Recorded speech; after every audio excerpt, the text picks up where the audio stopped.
Fala galera, tudo bem? Chegou a hora da grande final da Euro, Espanha e Inglaterra, um duelo interessante com muita coisa para ser dita e que pode ser dita e que pode ser aprofundada em vários aspectos, né? Tem um pouco os dois mundos do futebol de seleções que acaba um pouco retratado por esse tipo de jogo. Então assim, você tem uma seleção que joga como um clube que tem uma identidade clara, que se notabiliza pela capacidade coletiva, pela forma como é coordenada para pressionar, para recuperar rapidamente a bola, para ficar com a bola e ter sempre a iniciativa e ser dominante. Foi a melhor seleção dentro do torneio. Essa seleção é a Espanha, com uma grande caminhada até a final, né, superando adversários como a Croácia, como a Itália, como a Alemanha, como a França. A caminhada da Espanha é irretocável do ponto de vista do nível de adversários que ela superou e do futebol que ela apresentou, sendo desde a primeira fase a seleção que melhor futebol apresentou dentro do torneio, potencializando jogadores jovens, mudando um pouco a sua versão, né, a forma como ela é encarada no mundo. Então, não mais a seleção dos meio-campistas passadores, a seleção dos jovens pontas, um time muito mais agressivo com a bola. Sem a bola já tinha esse perfil, mas com a bola mais incisivo pelos lados. Então esse é um lado da moeda, né? O lado da Espanha, o lado de quem entra como favorito, que não garante placar no fim das contas, mas a Espanha é a natural favorita dentro dessa final. E do outro lado, um outro tipo de trabalho em seleções, que é uma seleção que tem muito menos cara de time no significado de conjunto e muito mais aquela sensação de reunião de grandes jogadores que podem desequilibrar e num trabalho que, na maior parte do tempo, passa a sensação de ter o mérito de ser sólido, de não ceder muita coisa defensivamente falando. Então é um time que se mantém nos jogos, mesmo que sem criar muita coisa, sem empolgar, sem convencer, sem jogar num ritmo elevado, como é elevado o ritmo da Espanha. Então é um time mais passivo para se defender muitas vezes, mudou um pouco nessas últimas duas partidas, mas um time que espera mais sem a bola, um time que circula a bola mais lentamente, que não tem tantos mecanismos para gerar tanto repertório coletivo, mas que é um time que se sustenta defensivamente na maior parte do tempo e que tem jogadores que podem desequilibrar a qualquer momento no ataque. Então é meio que o choque de dois mundos, né? Quando a gente olha para o que é a Inglaterra, para o que é a Espanha dentro do torneio. Até por isso é natural que a gente trate a Espanha como a melhor seleção e, consequentemente, como a favorita para a final. Mas de forma alguma a gente pode ignorar as chances da Inglaterra, primeiro que é uma final, é um jogo 90 ou 120 minutos, ou pênaltis, enfim. Mas em um jogo apenas as coisas já tendem a ficar mais equilibradas. Uma final, mais ainda.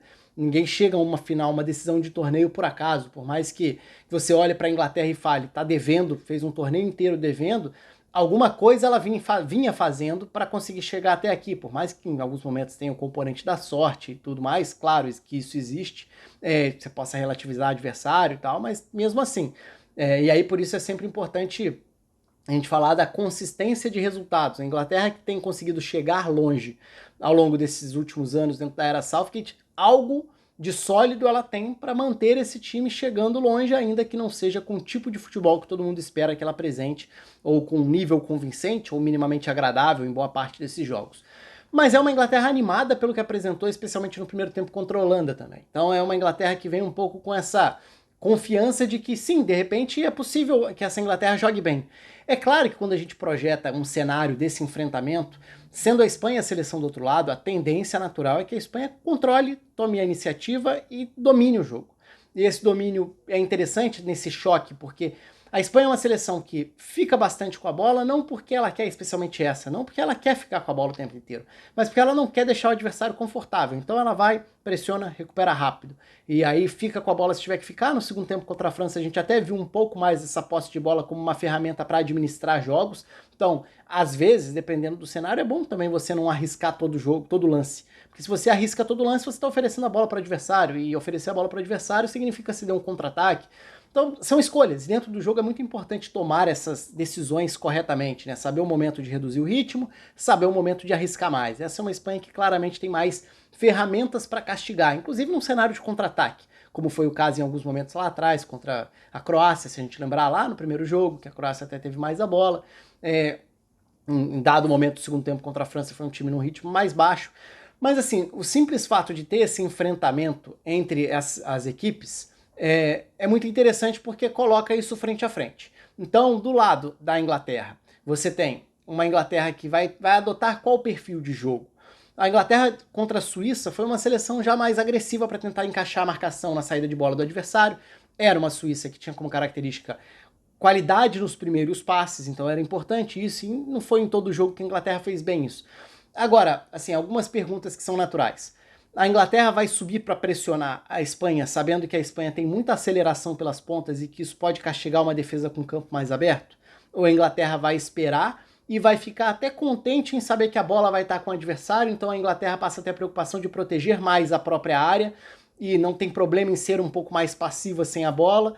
O risco é o jogo virar um ataque contra a defesa e o ritmo da Espanha sendo um ritmo tão mais acelerado do que o da Inglaterra, naturalmente já existe essa diferença de ritmo, se a Inglaterra não pode ficar completamente contra a parede diante desse cenário.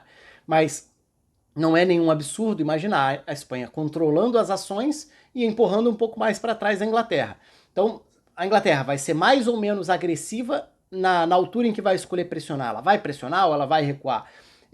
Recuando, vai ser uma Inglaterra com força, com solidez suficiente para limitar a capacidade de desequilíbrio de uma Espanha que é forte pelos dois lados do campo, com Lamine Yamal e Nico Williams, mais as dobradinhas com os laterais que funcionam muito bem, mas que também tem por dentro um Dani Olmo flutuando, circulando no setor do Declan Rice, que vai ser um duelo também importante, e que é um jogador com muita capacidade de finalização, de definição da entrada da área, também é um ponto relevante para ter em mente.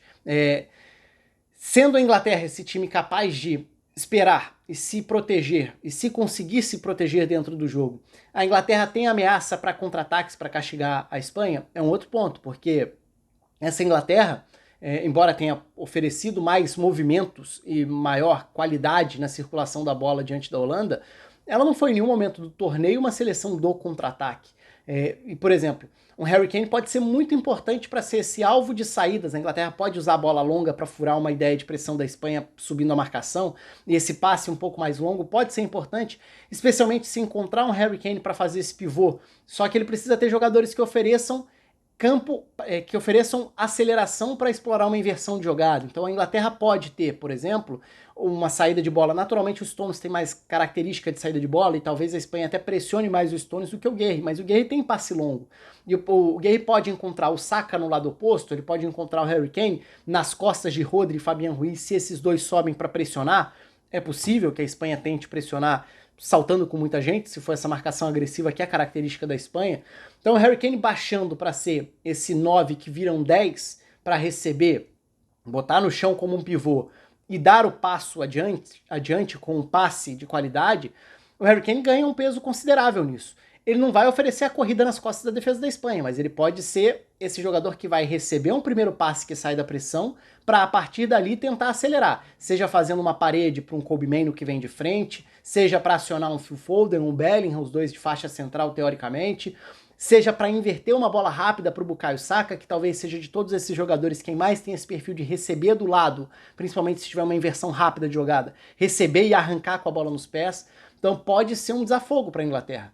Por outro lado, dependendo do cenário, se o Harry Kane não consegue se impor dentro desses duelos por uma primeira bola, para estabelecer o time no campo de ataque, como esse jogador que vai ser um 9 que baixa para virar um alvo dessas saídas, a velocidade de um Ollie Watkins para correr nas costas da defesa da Espanha vira um elemento importante. Só que aí de novo a gente cai naquela questão de como funcionam as substituições da Inglaterra. Em que momento você abre mão de jogadores que têm tanto status e que são potencialmente tão decisivos como Bellingham, como Harry Kane, como Phil Foden, como Bukayo Saka, como todo mundo basicamente. Porque a Inglaterra tem banco, mas a Inglaterra tem jogadores de peso em campo. Então não é fácil imaginar substituições acontecendo tão rapidamente, porque é natural que você opte por esperar e dar mais minutos para jogadores que estão acostumados a decidir jogos.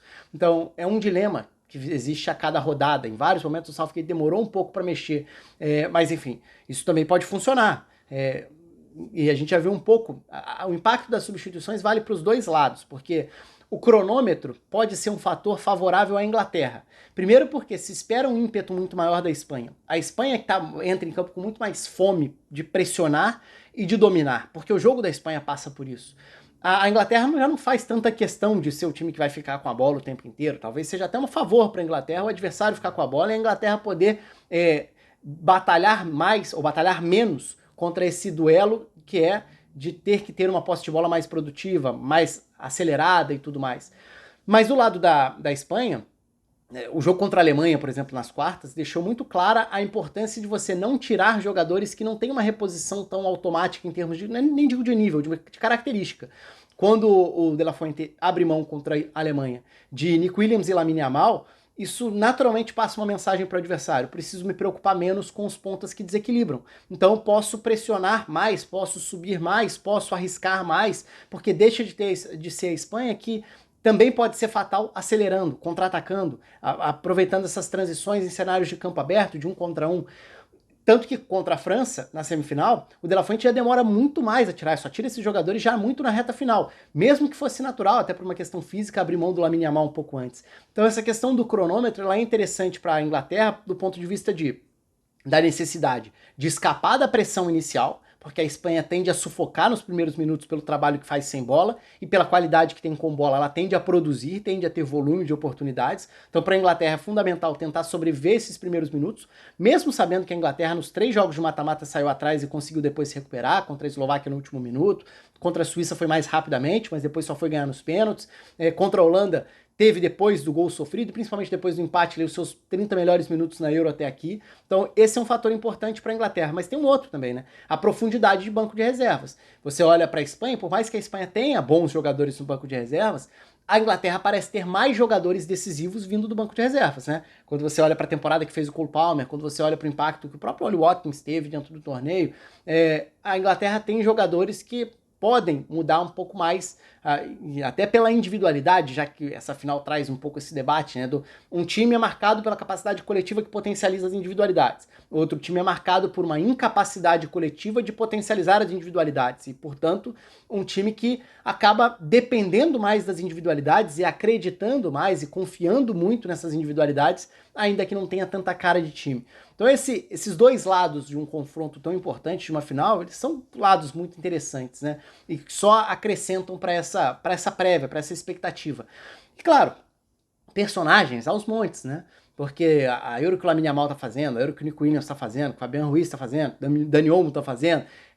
Do outro lado da Inglaterra a gente já tem mais dificuldade para pensar nomes. Acho que o Kobe Mainoo é uma grande revelação do torneio. É sempre difícil saber exatamente qual o critério para utilização desse tipo de palavra. Mas se a gente considerar a aparição do Kobe Mainoo, foi nessa última temporada do ponto de vista de clubes. Na seleção ele é convocado pela primeira vez em março. Ele chega a Euro, eu até imaginava que ele fosse ser titular, mas ele começa como terceira opção, basicamente. Tanto que o Gallagher ganha a posição primeiro do Alexander-Arnold e só depois o Kobe Mainoo entra. E o impacto dele é muito positivo para o funcionamento. Ele é a peça que complementa melhor o meio-campo da Inglaterra. Então, assim, claro, tem personagens dos dois lados. O Bukayo Saka tem sido o jogador, para mim, o melhor dos 4 da frente da Inglaterra no torneio até aqui. O Bellingham protagonizou uma das imagens da Euro, que foi aquele golaço contra a Eslováquia no último minuto do tempo normal. Então tem muitas histórias, mas acho que as histórias dos treinadores também são muito interessantes. Então você tem, de um lado, um De La Fuente que participa bastante do processo de uma década da Espanha, se a gente pensar nele como treinador das seleções de base da Espanha e trabalhando com alguns desses jogadores que aí estão agora, mas acima de tudo, com o fato de ser uma Espanha que joga muito bem e respeita muito essa identidade, acrescentando elementos novos com esses pontas que estão disponíveis agora, isso passa pelo treinador, passa pela característica de jogadores que até então a Espanha não tinha, quando a gente olha para essa última década, não pontas desse nível. Então assim, o trabalho do De La Fuente é um trabalho que merece muito ser coroado. O time da Espanha é claramente o melhor time da Euro. Se vai ganhar ou não é outra história, mas assim, se for campeão vai ser aquele título indiscutível, aquele título que claramente está em boas mãos. E do outro lado, uma Inglaterra tão contestada, de atuações tão ruins, especialmente na fase de grupos, mas com ajustes e mostrando sinais de evolução contra a Suíça primeiro, especialmente depois contra a Holanda. Ela tem personagens muito ricos, e o próprio Gareth Southgate é um personagem e tanto nesse sentido, porque assim, ele é um super alvo, muitas vezes o alvo fácil, porque é mais fácil você olhar para o treinador para apontar o dedo, mas claro, com decisões muito questionáveis, com um time que em vários momentos foi pobre do ponto de vista de mecanismos, de movimentos que se complementem, de forma que você pode fazer esse time render mais pelas peças que tem. Ao mesmo tempo, não é tão simples você escolher o time mais equilibrado quando você tem tantas peças de nome, de status, meio que pedindo passagem para uma pressão popular. Nesse sentido, eu acho que tá a grande diferença do Southgate quando a gente traça o paralelo com o Deschamps, porque o Deschamps na França, ele bate o pé e fala, beleza, o meu time vai ter o Rabiot, não importa se você acha que outros jogadores são melhores, se você quer ter mais atacante, eu prefiro jogar com 3 volantes e vou jogar com Tchouaméni, Rabiot e Kanté, e beleza. Então as escolhas dele são mais no caminho do pragmatismo que ele deseja. No caso do Southgate isso é um pouco menos, né? Você acaba vendo vários jogadores de peso, principalmente do meio para frente, jogando juntos, e aí passa a existir um pouco mais a sensação de que não é uma escolha pelo pragmatismo, pode ser uma ineficiência na execução. Então talvez a ideia da Inglaterra seja ser um time mais pragmático. Talvez não, talvez seja simplesmente um sintoma de um time que não está conseguindo jogar o que gostaria. E isso é difícil ter uma resposta única para isso. Por outro lado, o Southgate acaba tendo, muitas vezes, algumas das virtudes muito deixadas de lado, né? Muito ignoradas por ele virar esse grande alvo. Então, assim, a Inglaterra é um time sofrível, muitas vezes, e é mesmo. Então, é tudo culpa do Southgate, como se ele não fizesse nada de positivo. Eu acho que, se a gente pega o recorte maior, não só do ponto de vista de resultados, porque isso eu já falei em outros vídeos, sobre a consistência de resultados, sobre isso ser único na história do país, que a Inglaterra não está acostumada a chegar longe em vários torneios seguidos, como tem feito nos últimos anos. Não só por isso, mas acho que seria legal ver o Southgate como um campeão, mesmo que numa Euro em que o desempenho da seleção dele foi muito questionável na maior parte do tempo. De fato, não jogou bem, tá? Mas o Southgate fez um trabalho aí, além dessa questão de resultados, que evidentemente tem mérito por trás de alguma forma, mesmo que não seja um tipo de jogo que você ou que eu gostaríamos de ver. Mas eu acho que o Southgate tem méritos ao longo do tempo também. Desde abrir um pouco mais a cabeça em relação à média da Inglaterra, que é muito voltada só para a própria ilha ali, no sentido de olhar só a Premier League presta e nada do que acontece fora daqui presta. Eu acho que ele sempre teve uma cabeça mais aberta em relação a isso. Ele teve um papel importante em alguns momentos em relação até a posicionamento, a questões de racismo, a polêmicas no período de Brexit também. Acho que em termos de posicionamento e de tentar absorver ideias e trazer, tornar o ambiente da seleção da Inglaterra um ambiente mais saudável, isso sempre foi positivo, até no sentido de superar traumas. Ele é o símbolo de um dos traumas da Inglaterra, o trauma das disputas de pênalti. Ele foi quem perdeu o pênalti em 96, na Euro em casa, contra a Alemanha na semifinal. E ele acabou passando por isso, com alguns jogadores sendo claramente perseguidos depois da Euro em 2021, que a Inglaterra acaba perdendo nos pênaltis para a Itália também. Mas até esse lado mais psicológico do esporte, ele traz muito essa atenção, esse olhar para detalhes e até para um lado um pouco mais humano da coisa também, para superar esse tipo de situação. Então, assim, tudo que eu estou listando, o próprio ambiente da seleção inglesa hoje ser claramente melhor do que era há 10, 15 anos, o fato da Inglaterra, e aí não necessariamente é só responsabilidade dele também, não só mérito dele, mas, por exemplo, a Inglaterra conseguir subir um degrau que muitas vezes faltou nas últimas décadas, que era o degrau de jogadores que apareciam como jogadores promissores e não conseguiam depois se firmar no cenário dos seus clubes principais, dentro de uma Premier League, e que depois não abasteciam a seleção inglesa da forma ideal. Isso aconteceu durante um período na década passada. Isso é muito mais mérito da Federação Inglesa, fortalecendo e melhorando muito, aprimorando muito o desenvolvimento de jogadores na base, para conseguir dar esse salto. A Inglaterra às vezes tinha seleções competitivas no Sub-17, no Sub-19, mas chegava no Sub-21, ninguém tinha conseguido dar esse passo adiante. Agora, a Inglaterra tem vários jogadores jovens fazendo parte desse elenco, já como protagonistas e tudo. Isso aí, como eu falei, não é uma questão que seja o mérito do Southgate, mas ele também faz parte desse processo. Então, assim, acho que muita coisa importante aconteceu da Inglaterra ao longo dessa última década, com mais ou menos participação do Southgate. E ele acabaria sendo uma figura legal de ter essa recompensa, ainda que tenha uma rejeição muito grande, porque de fato a seleção não joga bem, tá? Então tudo isso que eu tô falando como mérito dele, e é mérito, não apaga o questionamento e não apaga a crítica de que a Inglaterra raramente joga um futebol minimamente razoável. Foram poucos os momentos. Na Copa do Mundo de 2022 apresentou na Euro em casa, poderia ter sido campeã sem fazer uma grande Euro. Em 2018 foi semifinalista da Copa do Mundo sem apresentar um bom futebol. Até acho que de lá para cá muita coisa mudou, até em relação à formação de elenco, às opções, ao desenvolvimento dos jogadores. Hoje a Inglaterra tem um elenco muito mais talentoso do que outras competições anteriores. E é claro que até por isso o nível de exigência sobe, o nível de expectativa sobe. E a Inglaterra não consegue atingir esse nível de desempenho. Então a Inglaterra está longe de ser uma Espanha em relação à qualidade do futebol apresentado, imposição diante dos adversários, a capacidade de dominar uma iniciativa que não entra em discussão. A Espanha não negocia, a Espanha quer dominar o jogo do seu jeito. A Inglaterra não tem muito isso não. Então falta, tudo isso falta e fica essa sensação de que essa Inglaterra poderia ter um futebol muito mais interessante, muito mais dominante pela capacidade individual que tem. Mas não deixam de ser vários elementos muito legais para projetar essa final, para esperar e para pensar em personagens. E eu fiz questão de levantar todos esses tópicos do Southgate antes da final, porque assim, se ganhar, é claro que vai ter uma mudança radical de narrativa muitas vezes, então assim, aquela coisa de burro para gênio de uma hora para outra. Eu não acho que nem tanto para um lado, nem tanto para o outro. Ele mostrou virtudes ao longo do período, como mostrou limitações também ao longo do período, e algumas decisões, algumas questões são discutíveis dentro do período, e isso tudo faz parte. Assim como, se der Espanha, o que é algo perfeitamente possível e até provável do ponto de vista de expectativa, porque a Espanha hoje é mais time do que a Inglaterra, pelo que mostrou na competição inteira, também não. Sei que vai ser mais uma frustração para um país repleto de frustrações, que historicamente até ri e ironiza os próprios fracassos, embora fracasso seja uma palavra forte para usar, porque chegar a uma final de Euro tá longe de ser um fracasso, mas não vai conseguir chegar ao objetivo principal. Então, se a Inglaterra for vice, eu sei que muita gente vai olhar e falar, de novo batendo na trave, nunca vai ser campeão, tal. E essa geralmente é uma forma fácil de menosprezar o fato de estar ali mais uma vez. E especialmente no caso da Inglaterra, estar ali mais uma vez não é algo pequeno, não, é algo que precisa ser valorizado.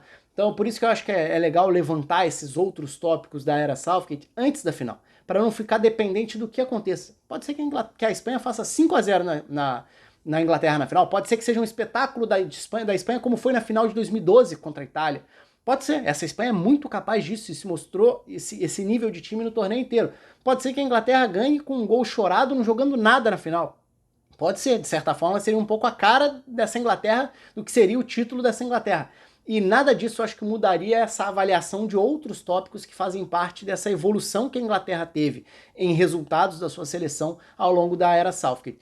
Mas é claro, do ponto de vista de futebol, quem chega a essa final mostrando muito mais e até por isso carregando o favoritismo é o lado da Espanha. O espaço está aberto aí para vocês, tem inúmeros tópicos que daria para a gente ficar abordando aqui, que são bastante interessantes, desde o ponto de vista tático, passando por outros componentes que vão além do campo especificamente, ou do lado tático, enfim.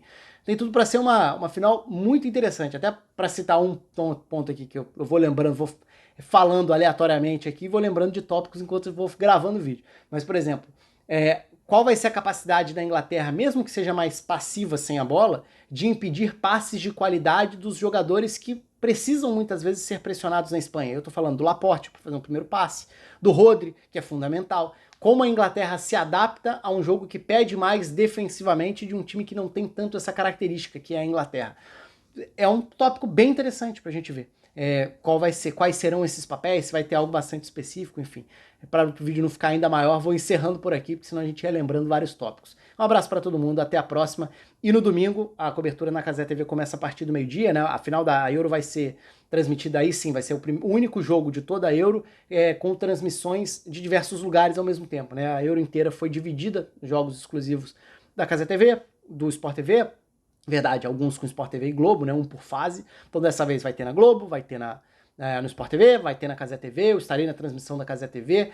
A transmissão abre meio-dia, às 3 da tarde a gente entra ali com a bancada mesmo, né? Até então vai ser o pré já do estádio e tudo, mas eu entro na transmissão a partir de umas 3 e 4 da tarde estou na transmissão para comentar essa grande final. Então, obrigado para todo mundo que acompanhou todo esse período de transmissões na Cazé TV também. Muita gente que foi mandando mensagem e tudo, a galera que acompanhou aqui no canal também. E nesse domingo a gente encerra esse mês de cobertura de Euro. Um abraço para todo mundo, até a próxima.